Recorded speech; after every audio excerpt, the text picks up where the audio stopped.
mesdames et messieurs, et spectateurs, bonjour à tous. Bienvenue sur le plateau à Gerbo Santé. Sur ce plateau, nous avons reçu des experts dans le secteur de cardiologie. Nous allons leur demander de se présenter tour à tour. Vous avez la parole, mesdames et messieurs. On va commencer par le directeur général de l'hôpital qui va commencer à se présenter. Je suis le médecin colonel-major Jean-Raoul Chocolat, je suis chirurgien, je suis gestionnaire des établissements de santé et directeur général de l'hôpital général Edith Lucie Bongo Ndimba depuis environ 5 ans. Je suis le docteur Mathilde Mbou. Je suis cardiologue à la base et je fais de la cardiologie interventionnelle. Je suis la présidente de la fondation Foundation qui a aussi cette année 10 ans et je suis la coordonnatrice générale de la semaine de cardiologie qui se déroule ici cette semaine à l'hôpital général Edith Lucie Bongo Ndimba à Oyo. Bonjour, je suis docteur Premont, cardiologue interventionnel, donc spécialiste des artères du cœur et du traitement des artères du cœur, notamment avec des stents. Bonjour, moi je suis Lukila Patricia, infirmière en chef du département du quartier opératoire de Erasme. Et donc j'accompagne le docteur Premont et la mission de cardiologie. Bonjour, je suis docteur Jean-Luc Janssens, je suis chirurgien cardiaque à l'hôpital Erasme de Bruxelles, en Belgique. Bonjour, Benjamin Merveille, je suis responsable du service biomédical du CHU Saint-Pierre de Bruxelles et je viens ici en tant qu'expert. Bonjour, je suis Janine Tabikoula, infirmière au quartier opératoire Erasme. Monsieur le directeur général, en bref, est-ce que vous pouvez nous présenter le plateau technique de l'hôpital? L'hôpital général Edith Lucie Bongo Ndimba, c'est un hôpital qui a été inauguré en 2017 par le chef de l'État, son Excellence M. Denis Sassou Nguesso. C'est un hôpital qui se trouve à 400 km au nord de Brazzaville, dans la ville d'Oyo, au bord du fleuve Alima. C'est un hôpital qui est au centre de la République du Congo et qui permet de desservir plusieurs bassins, notamment la République gabonaise et tout le septentrion de la République du Congo. Nous avons aussi les amis de la RDC qui nous fréquentent, ceux du Cameroun et ceux de la Centrafrique. C'est un hôpital qui a une capacité de 200 avec des spécificités parce que cet hôpital a été construit dans son projet d'établissement pour prendre en charge les pathologies cardiaques, pulmonaires, neurologiques et des pathologies rénales. Donc, c'est un plateau technique quand même fourni. Nous sommes redevables auprès de la population pour offrir des soins tertiaires. C'est ainsi que nous développons certaines spécialités spécifiques à nous, notamment l'hémodialyse.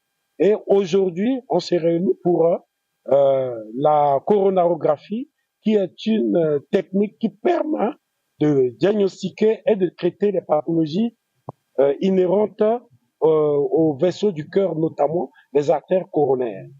Ainsi, nous avons fait venir nos amis, des partenaires de l'Europe, grâce à Maola Foundation Health, qui nous permet de prendre en charge ces types. Mon rôle dans la mission, c'était dans un premier temps en tant que support pour les équipes médicales au niveau de la salle d'angiographie, qui était particulièrement bien équipée. Donc, on n'a pas eu beaucoup d'incidents durant la mission.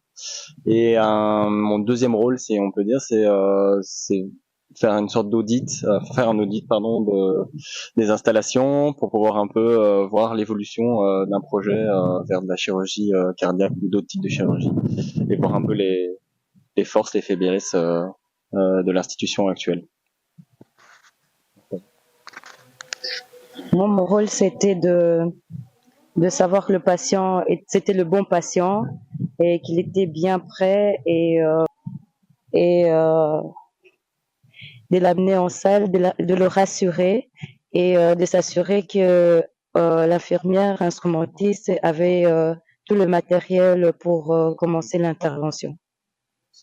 Monsieur le directeur général, c'était une première cette semaine à l'hôpital général. Monsieur le journaliste, c'est pas pour la première fois de la troisième campagne que nous nous organisons pour essayer un peu d'améliorer l'accessibilité de ces services de santé à la population congolaise, d'autant plus que nous avons constaté qu'il y a une prévalence élevée des cas qui devant cette difficulté d'accessibilité à ces soins. Et Éduque Lucie Bongo Ndimba, recevant les instructions venant du ministre de la Santé, le professeur Jean-Joseph Ibarra, c'est pour cela que nous osons croire que les pouvoirs publics ne cesseront de nous aider pour que nous organisions prochainement de telles semaines afin que les malades congolais bénéficient de ce type d'examen. Car en fait, cet examen coûte excessivement cher. Un examen, une séance, c'est 4 dollars par malade. Donc là, nous venons de faire presque 30 malades et vous voyez ce que ça coûte pour le budget national. C'est ainsi nous demandons toujours le soutien pour que l'hôpital Éduque Lucie Bongo Ondimba continue de donner de meilleurs débits. Je remercie mes collègues des hôpitaux référents parce que ces malades qu'on a eus nous ont été référés par des cardiologues congolais. Et on a eu des points focaux au CHU de Brazzaville, à Pointe-Noire et aussi ici à Oyo. On a eu des patients qui nous ont été référés.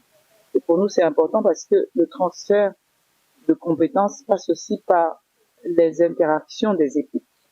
On a aussi bien au niveau médical que paramédical, on a tenu à ce que ces échanges, qu'on puisse déjà se connaître, ou qu'on puisse accepter de travailler ensemble, et donc qu'on puisse faire un transfert effectif de compétences pour que le projet soit structuré, qu'il ne soit pas juste une mission, mais plusieurs missions, et qui plus tard un service établi de chirurgie et de cardiologie interventionnelle, et bien sûr, penser aussi à la chirurgie cardiaque qui est qui rentre dans le pool de ce projet innovant. Vous avez demandé si la fondation s'occupe que du projet cardiovasculaire. Oui, je suis cardiologue, je suis enseignante aussi, mais on ne fait pas que de la cardiologie. C'est vrai que la prédominance des maladies non transmissibles, notamment des pathologies cardiovasculaires, est en hausse en Afrique, mais la fondation vise à essayer d'améliorer les conditions d'accès aux soins de santé pour les populations vulnérables des populations de la région subsaharienne, notamment de la région d'Afrique centrale. Donc les différentes spécialités, il y a pas seulement la cardiologie, il y a des patients diabétiques, il y a des patients cancéreux, il y a les pathologies mère-enfant, donc la gynécologie, la pédiatrie, et la santé publique en général, la structuration des soins de chez nous. Donc au soir de nos 10 ans, on est quand même un peu satisfait. Les challenges sont là et on remercie les autorités qui nous font confiance parce qu'on doit s'appuyer sur les autorités pour faire ce travail. On les remercie. Les collègues qui prennent de leur temps parce que il faut dire c'est gratuit pour les patients et c'est un coût élevé parce que par procédure c'est 4 millions. Et tous mes collègues qui sont là sont venus gratuitement. Ils ont pris de leur temps. Et ils n'ont pas demandé à être rémunérés. Donc c'est un investissement plus que personnel. Il faut vraiment les remercier. Et cette coopération Nord-Sud qui permet le développement Sud-Sud est à vraiment saluer. Et merci parce que je sens qu'ils se sentent accueillis chez nous. Et ça nous donne envie de revenir. Ça nous donne envie de faire plusieurs missions. Ça nous donne envie de poser des jalons, des services optimaux, efficients. Merci. Merci beaucoup, Madame la Présidente. Monsieur le Directeur Général, l'hôpital, tout à l'heure, en présentant le plateau technique de l'hôpital, vous avez présenté aussi le service de l'imagerie, précisément l'unité de l'angiographie. Parce que l'angiographie, cet appareil, on le trouve partout dans les hôpitaux du Congo, ou bien seulement à l'hôpital général. Bon, la particularité de notre hôpital, c'est que nous recélons cet appareil, nous sommes les seuls en Afrique centrale actuellement, et même nos amis de la RDC nous réfèrent les malades pour la réalisation de cet examen. Donc c'est pour vous dire l'importance de cet appareil d'angiographie qui nous permet de rendre, je répète encore, accessible à cet examen de coronarographie. Parce que de temps en temps, depuis un certain temps, nous constatons que il y a une ascension de la prévalence des maladies non transmissibles, notamment de l'hypertension artérielle et de son corollaire, les pathologies cardiaques, notamment les coronaropathies. Donc, ce sont les artères du cœur qui souffrent. Et nous avons cet appareil qui nous permet d'envoyer, de ponctionner au niveau de l'artère radiale, d'envoyer un cathéter au niveau du cœur et d'opacifier, de faire des clichés qui nous permettent de dépister ces obstructions. Et s'il y a obstruction, nous allons juger utile de voir s'il faut poser des dispositifs qu'on appelle stents pour revasculariser le cœur afin que cette pathologie soit prise en charge et d'améliorer tant soit peu la qualité de vie de nos malades. Merci, monsieur le directeur général. C'était la dernière question, mais juste une question pour clôture. Vos impressions par rapport à cette semaine hospitalière? Ben, la semaine s'est bien passée. Et ça s'est bien passé sans incident. Il y a des malades que nous avons pris en charge et qui sont repartis sans problème à Brazzaville. Et nous osons croire que la prochaine semaine, qui aura lieu peut-être au mois de septembre, octobre, pour prendre en charge les prochains malades. Et nous demandons à tous les malades hypertendus qui présentent des complications, des douleurs au niveau de la poitrine, qui présentent des signes d'essoufflement, un peu d'effort, ils sont essoufflés, de ne pas hésiter d'aller voir leur cardiologue. Et ces cardiologues, ce sont des cardiologues qui prescrivent ce type d'examen pour que les malades viennent à la prochaine semaine pour en bénéficier. Madame la Présidente, le nombre de malades que vous avez pu réaliser cet examen, est-ce qu'il y a eu des malades que vous avez placé le stent? Quels sont les actes que vous avez réalisés pour de cet examen, madame la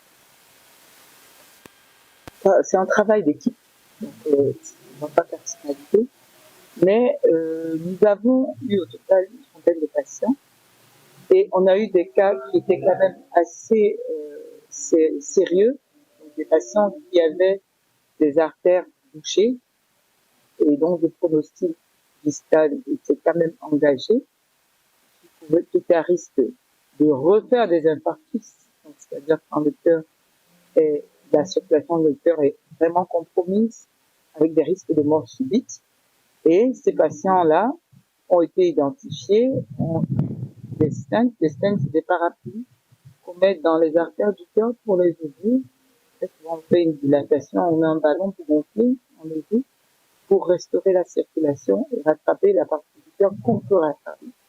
Évidemment, et c'est là où je reviens encore dessus, on a eu dans parmi les patients 2 qui étaient des candidats potentiels à la chirurgie. Parce que la cardiologie interventionnelle a fait beaucoup de progrès. Il y a certains patients qui ne sont pas pour la cardiologie interventionnelle, qui doivent être référés chez le chirurgien cardiaque. Ces 2 patients-là ont été identifiés, on a notifié leur cardiologue, donc on a vraiment fait un travail d'équipe, aussi avec notre équipe ici, et puis les cardiologues référents. Et ces patients pourront, je l'espère, revenir dans la deuxième phase quand on espère avoir mis sur pied un programme de chirurgie cardiaque. Donc, en gros, tous les patients ont bénéficié qui ont été vus et qui ont eu des coronarographies, donc cet examen-là. Certains c'était thérapeutique, donc des stents. Certains c'était diagnostic, donc rassurer leur cardiologue pour dire, ce patient, lui, c'est pas les artères qui sont bouchées, c'est autre chose en cardiologie, donc renforcer le traitement. Donc ça, c'est la partie de la cardiologie interventionnelle. Mes collègues nous ont dit, et la partie de parler au personnel, de montrer au personnel les gestes qui doivent être faits dans une salle d'angiographe. C'était très important. La partie de l'ingénieur biomédical de dire à la direction le type de matériel qu'il a vu, le type de maintenance qu'il suggère qui doit être fait ou qui peut être amélioré.